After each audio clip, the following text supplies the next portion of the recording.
gantinya tahlil gitu ya. Bismillahirrahmanirrahim. Wa'bud rabbaka hatta ya'tiyakal yakin.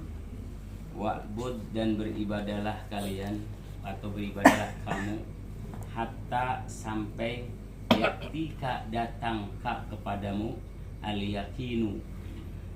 Yakin dari beberapa tafsir dijelaskan maknanya bukan kepercayaan, tapi makna itu adalah al-maut. Jadi hatta ya'tiyakal yakin, sampai datang kepadamu kematian. Jadi ibadah itu tidak ada batasnya. Karena itu ibadah itu sifatnya umum, bukan hanya sholat saja. Kita ngadakan kayak gini, ini ibadah ini. Dan kata Imam Al-Ghazali, seorang yang duduk di majlis taklim atau di majlis 1 saat 1 jam itu sama nilai ibadahnya dengan 2000 rakaat. Kira-kira kita pernah nggak sholat 2000 rakaat? Iya. Ada jumlah ini ya? Ini juga selama berapa tahun tuh? Sebenarnya banyak dimensi ibadah itu. Ibu-ibu ngasih kopi kepada suaminya 1 gelas, itu nilai ibadahnya sama dengan 1000 rakaat. Kalau 1 gelas, kalau 1 ember, bungkang, bisa kembung. Dan aspek ibadah itu banyak. Ya, karena itu kita berbuat baik, idkhalus surur fi qalbil mu'minin, memberikan kebaikan, kegembiraan kepada orang-orang mukmin, itu pun bagian daripada ibadah. Karenanya ibadah itu sampai kita meninggal, sampai datang kematian pada kita. Pertanyaannya adalah kapan kita mati? Bisa bapak-bapak ibu duluan, saya belakangan, atau saya belakangan ibu-ibu duluan, kan bapak-bapak duluan kan bisa gitu. Iya, rata-rata begitu. Rata-rata kalau dan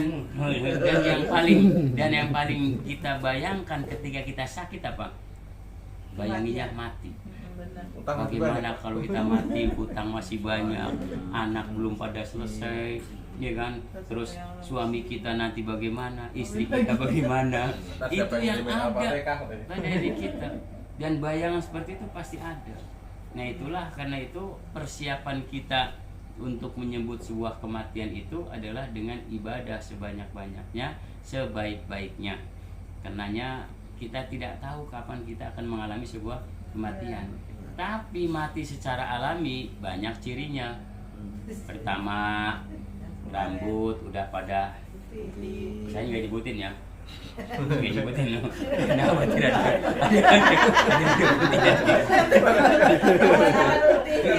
Itu ciri-ciri. Ciri-ciri. Sekarang ada juga yang muda. nanti tenang, sabar. Ini baru digas dikit nih, baru digas. Jenggot termasuk nggak Kak? Iya. Belum. Kemudian anggota tubuh kita, mata sudah kabur, makan sudah pakainya bubur, tidak jauh-jauh dari dapur. Udah akhirnya ke alam kasur. Kasur belum? Iya, itu urusan ucap. Jadi itu seperti itu. Tapi ada mati yang bukan secara alami. Matinya orang yang ketabrak, kebakar. Bahkan jangan berpikiran bahwa ciri-ciri orang yang itu, yang tadi saya sebutkan itu ciri mati, tidak. Di Cirebon itu ada 15 orang mati semua bersamaan. Kenapa? Karena gara-gara minum oplosan. Oplosan. Cio. Ya, oplosan. Saya nggak pernah dengar aki-aki bareng-bareng minum oplosan mati. Jadi jangan jadi ukuran karena usianya begini nih, tidak. Yang muda. Ya, banyak juga yang muda. Dan sekarang mohon maaf, kita berbicara kematian, umur kita ini ya paling, ini kan Nabi Muhammad 63. Jadi kalau ada sekarang yang 62 tahun 11 bulan, Syawal siap-siap. Syawal siap-siap. Nah, kalau Syawal siap-siap. Kalau Syawal si lama loh.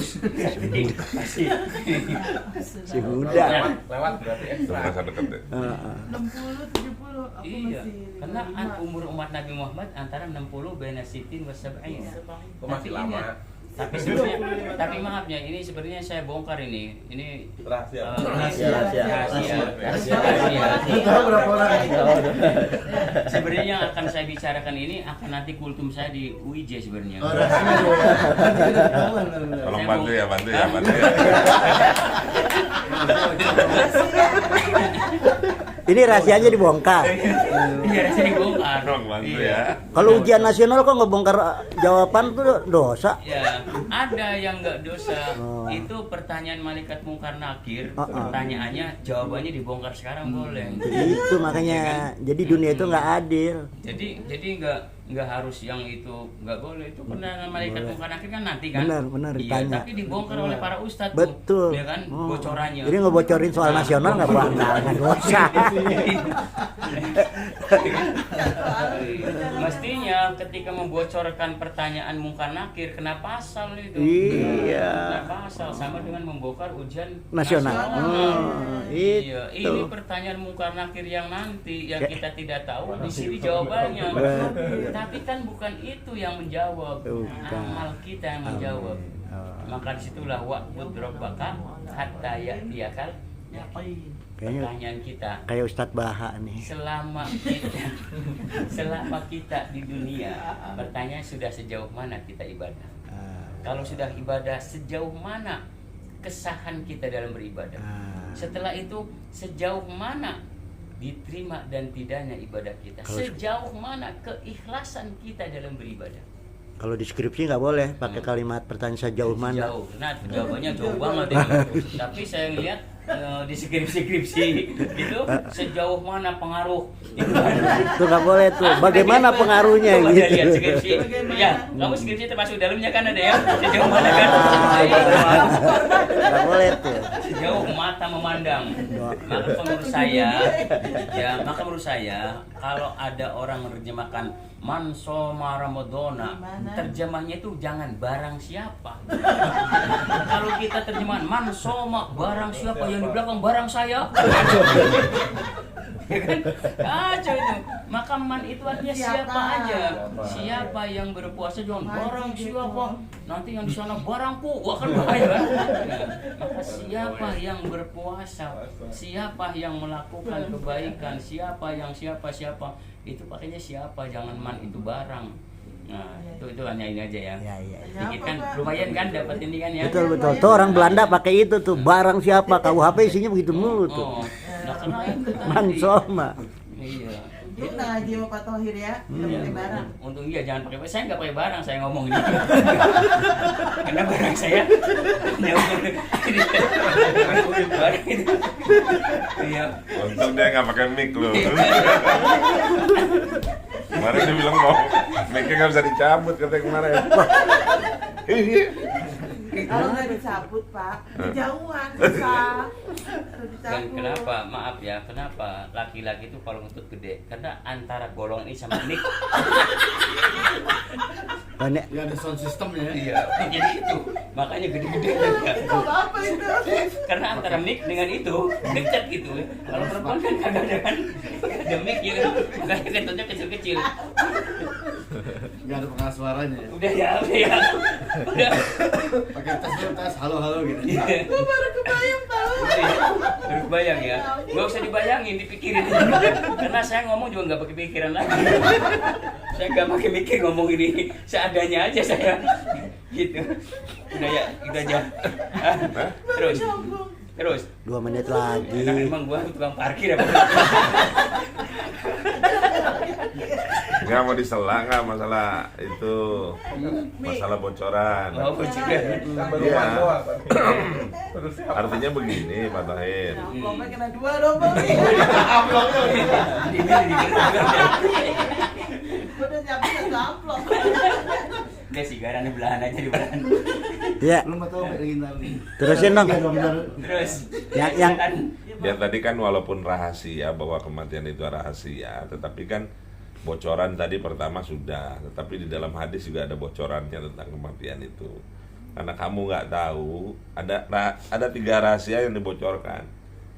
Kamu nggak tahu kapan kamu mati, di mana kamu mati, bagaimana kamu mati. Nah itu 3 hal penting yang perlu menjadi bahasan kita gitu ya, karena kapan, di mana, bagaimana itu adalah sesuatu hal yang rahasianya Allah Subhanahu wa taala. Jangan dibocorkan. Gitu. Nah, itu juga menjadi bocoran. Oh, bocoran. Satu itu. Yang kedua masalah kopi tadi. Gitu. Ya, yang Oh, bisa enggak? nah, kopi yang satu cangkir Saya nggak gitu. pernah kirim. Apakah itu bagian daripada apa yang diungkap oleh Al-Ghazali itu, atau memang ya itu kitabnya apa Pak? Tapi bukan Ihya Ulumuddin, tafsir jalan lain. Oh, Jalan lain. jalan lain. Apa tahu? Jalan. Apa itu bagian daripada tafsir jalan lain? Kalau di dalam hati, Gitu loh jalan yang diungkap oleh Tahir Ataki. Bukan, lahir di Botaki. Ya silakan. Ya, jadi itu ya. Kalau saya baca kitab Ihya Ulumuddin, Nah. dijelaskan seperti itu. Orang yang beribadah, orang yang dalam duduk majelis taklim 1 jam saja, itu sama nilai ibadahnya dengan 2000 rakaat. Nah, dalam kitab lain, saking kitab Uqudul Zain itu ya. Uqudul Zain. Orang Uqudul Zain ya, Uqudul Zain. Bukan bukan Fathul Ijar ya. Kalau Fathul itu kan artinya buka, Ijar kan sarung. Jadi itu Fathul Ijar itu buka sarung. Ada mic nih. Oh iya, begitu dibuka Fathul Ijarnya ada babul mik. Bab yang jelaskan tentang mik. Di sarungnya cap gajah, bukan lain. Nggak bohong tuh iklan cap gajah itu. Jadi gini. Kelihatan belalainya. Ada belalainya. Ini dulu. Cap Ya, gajah. ada seorang guru. Taruh. Seorang guru itu ngomong kepada murid-muridnya, kalian jangan kencing berdiri menghadap ke barat, ke kiblat. Satu saat itu Ustadz nggak ada orang, nggak ada apa gitu. Kencingnya berdiri menghadap kiblat, ketahuan sama muridnya. Pak Ustadz, tadi Pak Ustadz kok saya lihat kencingnya berdiri menghadap kiblat? Ah enggak, saya menghadapnya kayak ini. Bener, saya melihat sendiri. Iya, saya menghadapnya, tapi ini saya belokin.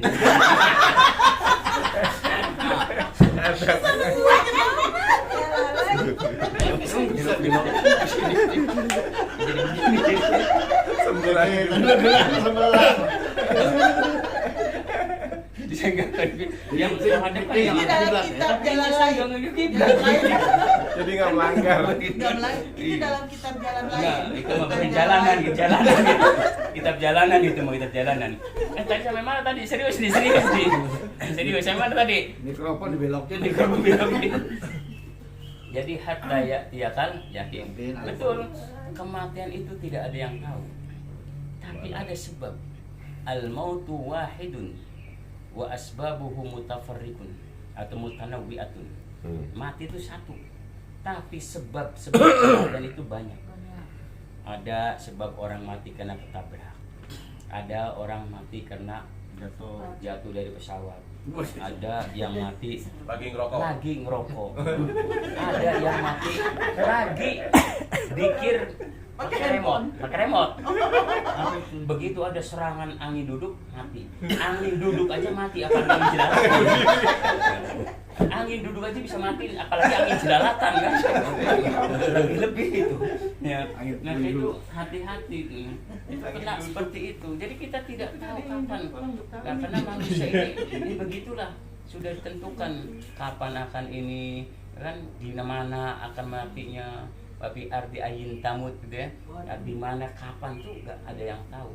Ada orang nggak mau matinya di kampungnya. Begitu pulang Idul Fitri mati di kampungnya. Padahal nggak mau. Hati-hati yang melihat. Kalau ada bocorannya mau deket-deket aja ya. Biayanya irit. Maka itulah persiapan kita yang perlu adalah kapan kita akan ini, kita harus, dan kita selalu diawasi oleh malaikat. Kemana kita berada diawasi. Jangan dikira bahwa kita ini sepi dari malaikat. Karena apa? Malaikat Israil itu selalu Radarnya nggak pernah error ya Pak? nggak pernah error. Dan itu ya iPad Allah itu nggak pernah kena error, nggak pernah di reject, nggak pernah. Kuotanya penuh terus. Kalau iPad manusia kan bisa kan, sampai yang bikin iPad aja udah mati kan, mati duluan juga. Udah liwat. Tapi iPad Allah kagak. Selalu kita dalam pengawasan. Maka itu yang beberapa hari yang lalu itu raqabah muraqabah itu ketika kita berpuasa itu ada dalam diri kita bahwa kita selalu diawasi oleh Allah Subhanahu wa taala, malaikat ini selalu diawasi. Ya kalau misalnya tahu malaikat itu mengawasi kita, kita yakin takut. Pasti takut. Nah itulah karena kita kadang takutnya hanya pada manusia. Tidak takutnya pada Allah yang membuat kita. Kita takutnya sama manusia. Karena ibadahnya akhirnya karena manusia. Capek kalau kita ibadah karena manusia. Maka ibadah itu hanya pada Allah. Bahkan wa man kana yarju liqa'a rabbih falyamal amalan sholihan wa la yusyrik bi ibadati rabbih ahada. Wa la yusyrik bi ibadati rabbih ahada itu ayat ar-riya. Artinya. Jadi jangan kamu beribadah itu beribadah kepada Allah itu karena ingin sesuatu, ingin dibandingkan dengan seseorang atau dengan sesuatu. Artinya apa? Jangan sampai kita ibadah itu wa'bud rabbaka hatta yakin, jangan hanya karena manusia, tapi karena Allah Subhanahu wa taala. Kita semuanya karena Allah Subhanahu wa taala. Jangan ada sampai riya dalam beribadah. Kalau saya ingat Pak Bambang bilang, kadang-kadang ibadah itu boleh riya. Ya Pak ya. Pernah ngomong gitu. Kalau nggak salah begitu. Iya, waktu Betul. kemarin tuh Untuk mendorong orang. karena saya apa yang diomongin Pak Bambang itu dalam memori saya ada semua. Diterjemahkan lagi kan ya. Ada Daging semua. isinya ya. Karena isinya satu daging, walaupun pembicaranya ceplas-ceplos kayak begitu, kitab-kitab tebel itu. Isi daging Ya, semua. itu kadang-kadang kita tidak sadar bahwa omongan beliau itu ada dalam kitab-kitab ini, karena mungkin ya belum baca. Ingat dari orang. Kitabnya belum baca, tapi apa yang disampaikan ngena gitu loh, ngena. Nah itu kadang-kadang kan pembicaraan itu walaupun maaf ya dari orang yang penggembala kambing, kalau itu baik kita ambil. Ternyata tidak semuanya orang yang bicara kitabnya tebel-tebel itu bicaranya ini. Nah itu jadi kembali lagi, jadi ibadah pada Allah Subhanahu wa taala. Kita dalam sebuah pengawasan, semuanya diawasi oleh Allah Subhanahu wa taala, oleh malaikatnya karena. Dan itu kemanapun langkah kita ada, kita disitulah malaikat mengintai kita. Kalau itu kita ada dalam diri kita, saya yakin orang akan selalu hati-hati. Dia akan melangkah hati-hati. Kenapa? Langkahnya dicatat oleh Allah. Mau bicara hati-hati. Kenapa? Karena bicaranya dicatat oleh yang mengawasi kita. Melihat, memandang, dicatat oleh Allah Subhanahu wa taala. Maka kalau bulan puasa daripada kita ngabuburit, masih mending baca Quran. Karena kadang kalau ngabuburit itu begitu